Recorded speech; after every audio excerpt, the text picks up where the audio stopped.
morning, BNI. So today, there you go. Got it. So today we're going to be focusing on the topic of active listening, right? As most of us know, listening plays a huge component of building strong, healthy, long-lasting relationships. And as a part of BNI, we know that those relationships turn into what? Referrals, right? Business, money. I don't know about you, but that is why I'm here, right? So I've devised a couple filters, right, to see if our efforts to being an active listener is worthy of a gold star. So here we go. A couple things to know as an active listener, right? You have to commit. Active listening is an effort. It's a skill. You have to be deliberate with it.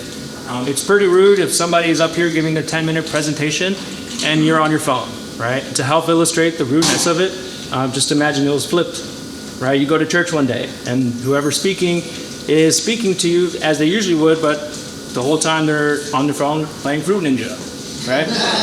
It doesn't give off good vibes. It makes you question, like, do they believe what they're saying? Do they like really take it serious, right? Same happens to you as a listener. So please commit and give them all your attention. Second thing is practice, but we're pretty social, so all of us have plenty of practice to be active listeners. Second thing to know is that communication, a lot of communication is nonverbal, right? I don't know if anybody has had this experience where you're sitting in your car, weather's nice, windows down, no music's playing, and you're sitting there trying to talk to your daughter about her day, her experiences, and it's not going anywhere, right? It's like you're talking to nobody. And it's especially frustrating when somebody cuts you off and you get more reaction from them, and all you gave them was 3 words and a finger, right? It's a great job, buddy. And they're more of an active listener than, right? So don't be that person who's just kind of like, non-verbally not there, just dead air. Don't be that person. And a good way, let's go back to nonverbal. A good way to be like an active listener when it comes to nonverbal is to like go ahead and point your feet to the person that you're trying to give your attention to. Keep good eye contact with them, right? Nod your head, stuff like this. It lets them know that you are making an effort to understand what they're saying.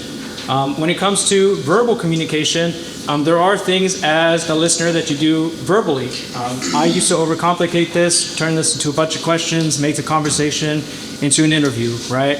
You don't have to do that at all. It can be as simple as just saying, yeah, okay, or just saying, that's it.